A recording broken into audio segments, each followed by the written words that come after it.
Dayaw ti ako. Hello. Dayaw ti ako nga kapsat. Amen. Amen.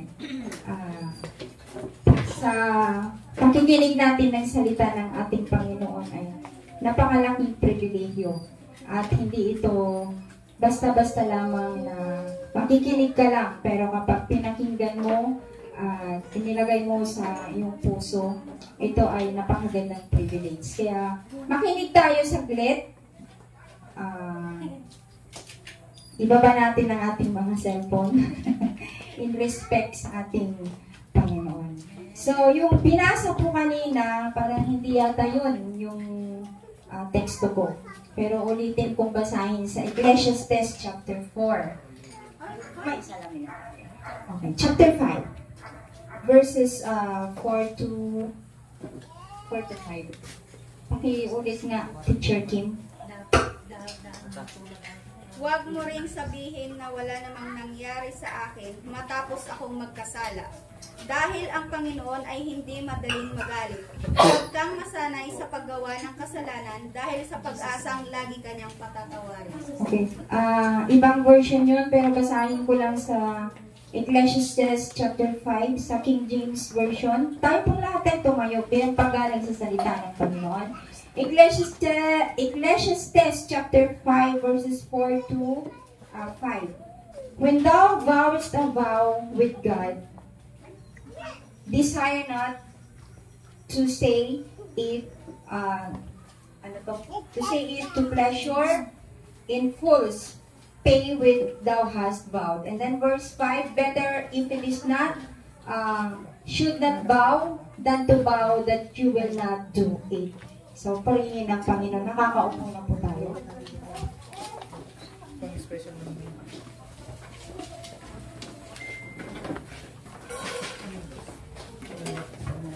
Okay, mula po sa text na ito, binigyan ko ng theme na ganito ang pagkasabi, commitment. So, anong pagkakalam natin sa commitment? Meron lang akong kwento related sa testimony ni Brother James kanina, no? Kung bakit hindi siya nakapag-tapos ng college. Kung kilala niyo si Mark Pingris, sino nakakilala kay Mark Pingris? Okay, siya yung isang sikat na basketball player na asawa ni Danica Soto, na anak ni Vic Soto. Okay, yung panganay na anak ni Danica at saka ni Vic Soto. Si Mark Pingris ay tiga Puso-Rubio, Pangasinan. Okay, Ilocano sila. So, mula nung pagkabata niya, ito mahilig na siya sa basketball na activity. So, ang kwento ng kanyang tatay, ito na-meet namin yung tatay niya kasi Christian din sila. Isang malawakang pagganap ng isang Christian fellowship doon sa Puso-Rubio noon. Estudyante pa lang ako doon sa Cabalaon yun. Nag-testimony yung tatay niya, yung anak niyang si Mark Pingris. Maliit pa lang siya noon pero ang hilig niya sa basketball. Ngayon pinangako niya, meron siyang binitawan na salita. Habang sila daw ay nagkakainan, kumakain sa hapagkainan, na nangako itong si Mark Pingris na kapag siya ay isang ganap o isang sikat na basketballista, dadalhin niya ang kanyang mga magulang mula sa kahirapan, bigyan niya ito ng magandang buhay. So napakagandang pangako sa kanyang magulang, pangako sa kanyang sarili, na isang araw magiging isang sikat na basketballista at iaangat niya ang kanyang mga magulang mula sa kahirapan patungo sa isang magandang kinabukasan ng kanyang pamilya. So, makita ninyo, doon yung kanyang sa murang edad na nagkaroon siya ng pangako sa kanyang sarili, pangako sa kanyang mga magulang na one day soon magiging isang sikat na basketballista player siya at iaangat niya ang kanyang buong family. So, ito nga po, noong siya nag-elementary, hindi siya pinapansin ng kanyang mga kaklase dahil nga maliit siya noon, maliit daw siya noon, na sinasabi sa kanya na hindi ka pwede dito kasi hindi ka magaling. Pero sinubukan niya hanggang sa kinausap niya yung coach niya, yung trainer niya na maisali sa isang basketball na activity ng isang eskwelahan. Hanggang nagkaroon siya ng commitment, pangako. Yung commitment, ang salitang commitment kasi ay may mga iba't ibang anggulo. Katulad ng pangako sa sarili, pagsisikap, dedikasyon sa iyong sarili na makamit mo yung isang bagay na minimiti mo. At ang pagtatalaga sa iyong sarili na magagampanan mo at gagawin mo yon at one day soon mangyayari yan kapag ginawa mo lahat ng ito. At ang pinakahalaga sa lahat yung obligasyon mo na makamit mo yung tatamasain mo or yung commitment mo na bagay na mangyayari sa'yo. So, but, going back to Mark Pingres, yun nga po, napakalaking inspirasyon yung pagdating sa commitment. So, hanggang sa nakilala siya, hanggang sa nanalo yung eskwelahan na yung pagsisikap niya na kahit sa unang pag-throw na yung ball ay hindi nakapasok-pasok sa ring. Tinatawanan siya, ganito, ganyan, lamya, wala ka. Lahat yun, sinabi ng kanyang tatay. Hanggat sa yung dedication niya, yung commitment niya sa sarili niya, yung pangako niya sa sarili niya, yung pangako niya sa kanyang pamilya, na mangyayari ang lahat ng ito. Basta ang dedikasyon niya, ang obligasyon niya, ay gagampanan niya kahit gaano kahirap. Now, hanggang sa ngayon, nakita natin na very successful si Mark Pingres pagdating sa basketball, di ba?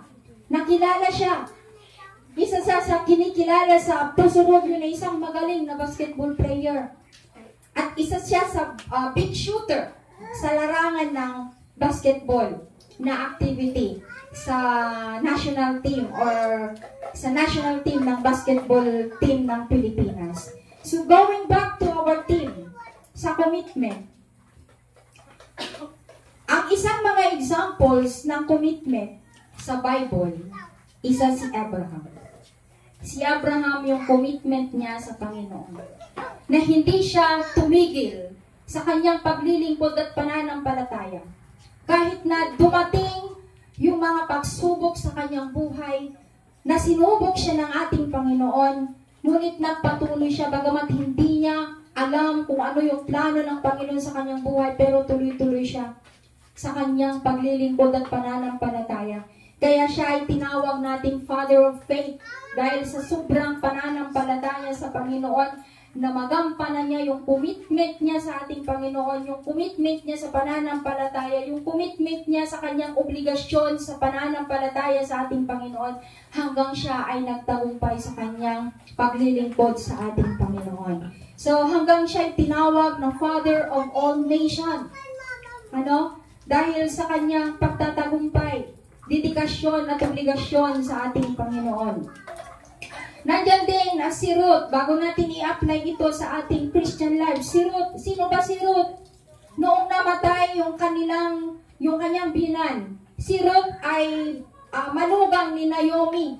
Magkakasama sila noon sa isang nasyon.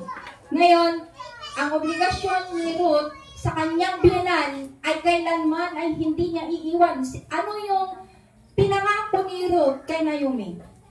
Wherever you go, I will go. Sabi niya, ang gandang commitment. Kung saan ka mamamatay, doon din ako mamamatay.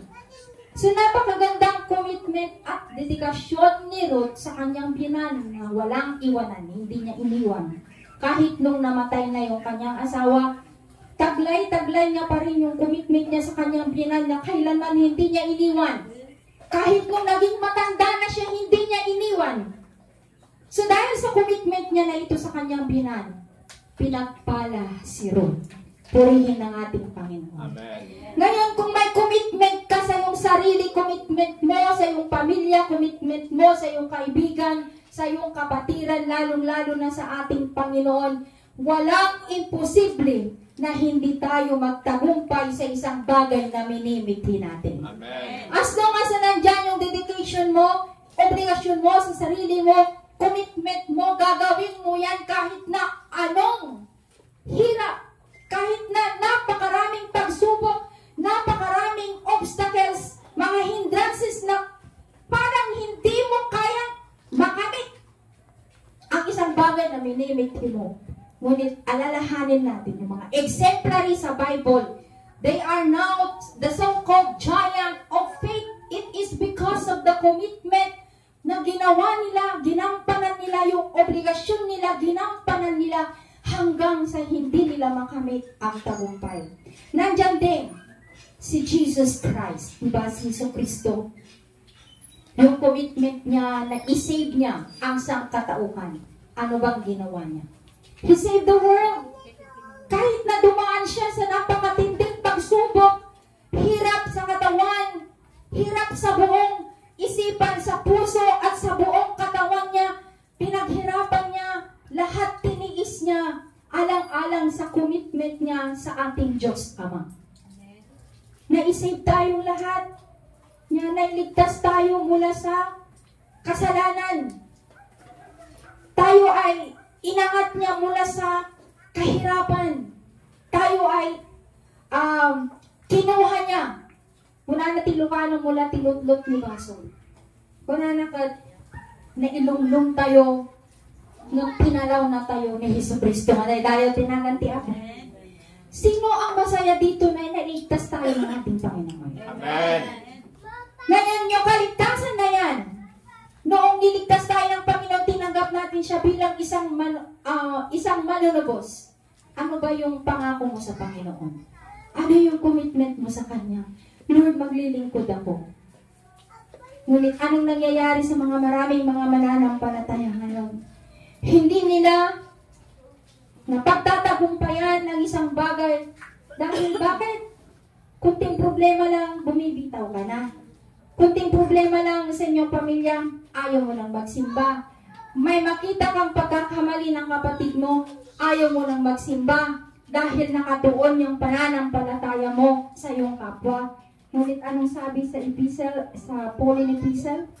Look unto Jesus, the only Creator and the finisher of our faith. Hindi mo papagtatagumpayan ang pagiging Kristiyano mo kung nakatuon ang pananampalataya mo sa ibang tao.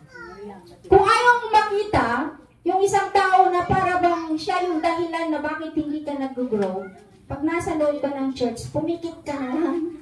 No? Pumikit ka na lang, huwag mo na lang siyang tignan. Kasi habang tinitignan mo siya, nabubuo yung anger sa puso mo. And do you think that anger is one of the hindrance para hindi mo makamit ang tagumpay mo sa buhay? So, kanina natutuwa ako. Sana, yung pagiging pagganap natin dito bilang mga praise and worship leader, tuloy-tuloy na yan. I-commit mo yan sa Panginoon. Magkaroon ka ng commitment. Mangako ka.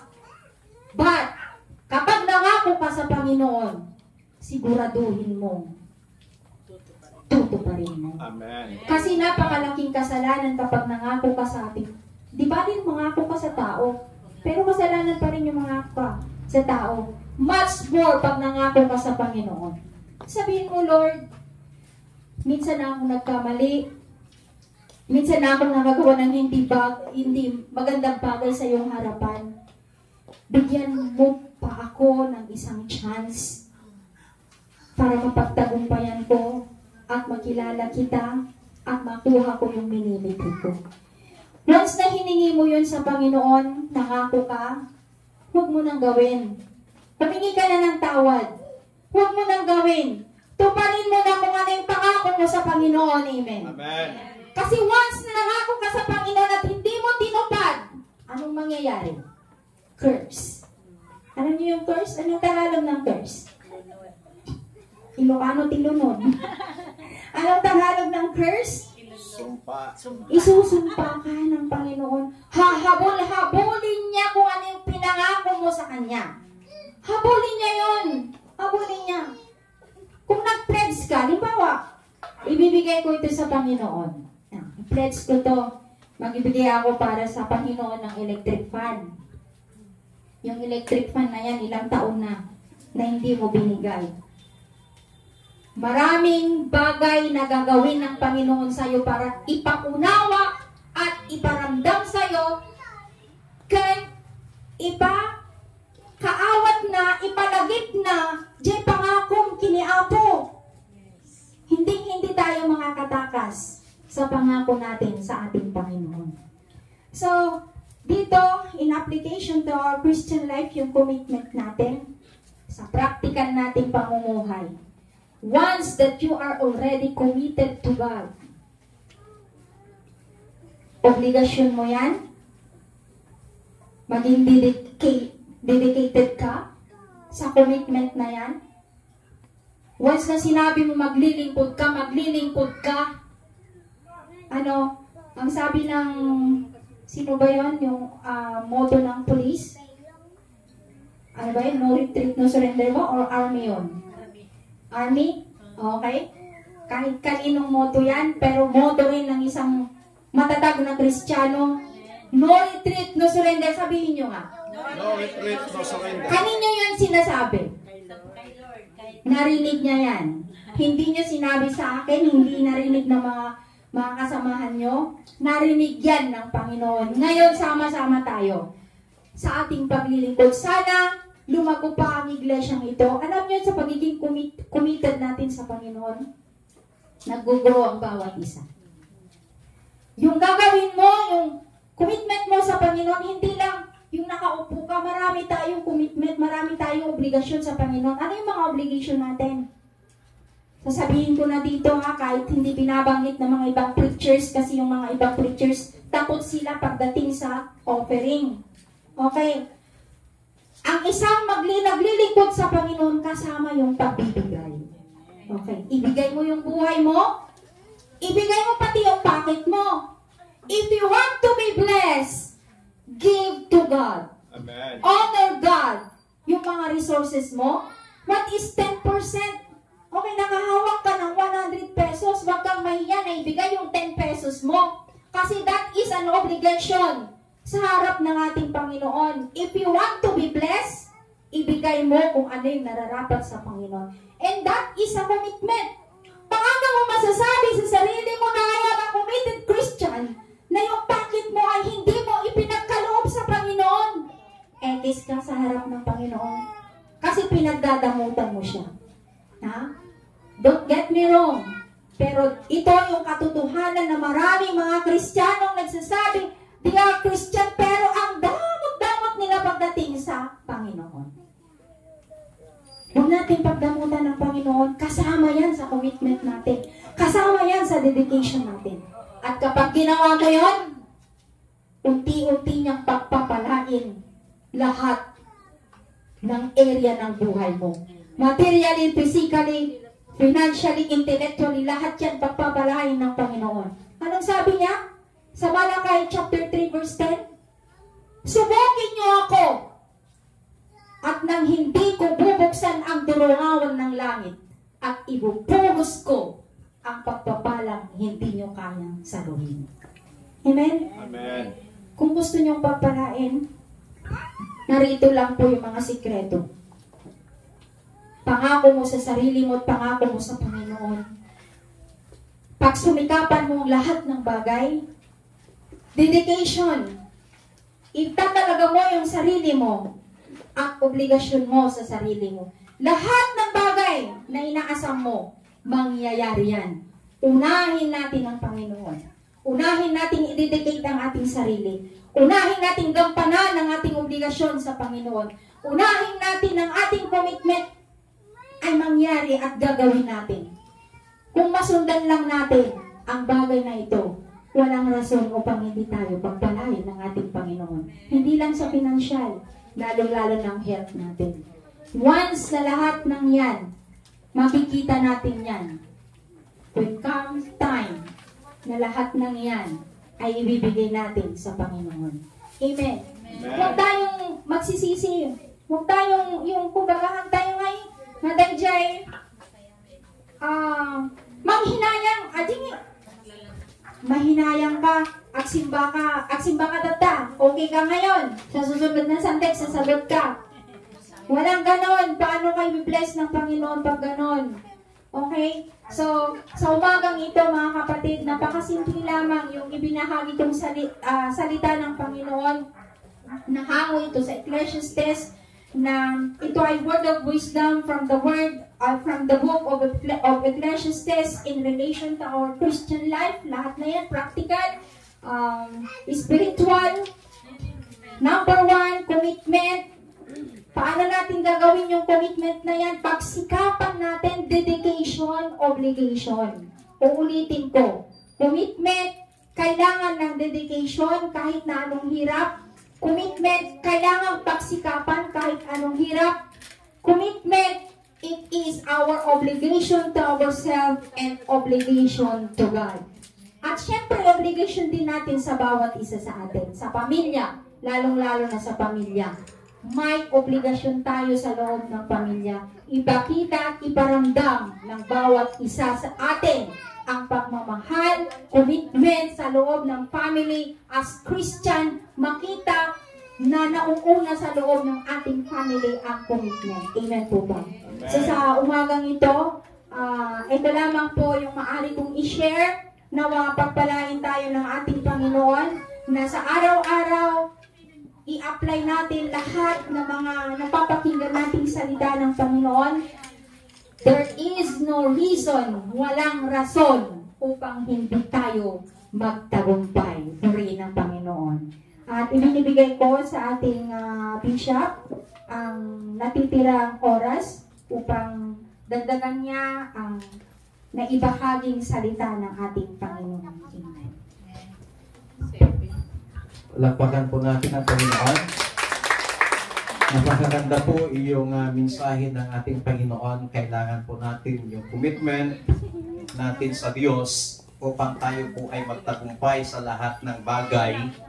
Yung ating puso italaga natin sa Panginoon.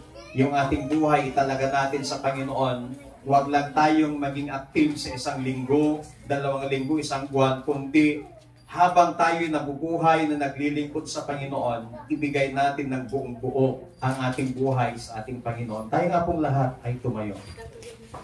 Awitin nga po natin yung sakdulang biyaya na ito yung dahilan kung bakit tayo po ay magkukumit ng ating buhay sa Panginoon dahil sa sakdulang biyaya ng ating Diyos. Na hindi man tayo naging karapat-dapat ay pinagkukulan pa rin ng Diyos ng kanyang habag.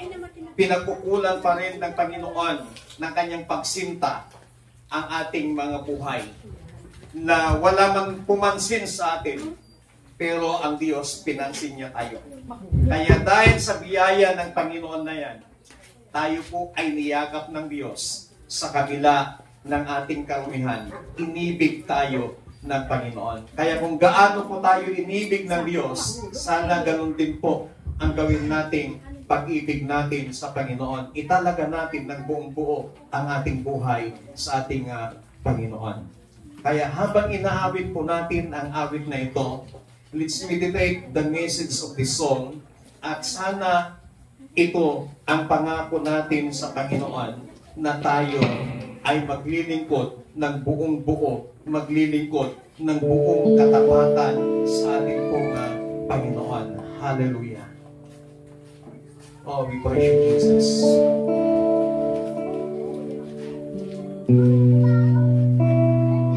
Hallelujah.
natin mga kapatid ang ating Panginoon sa kanyang sukdulang biyaya.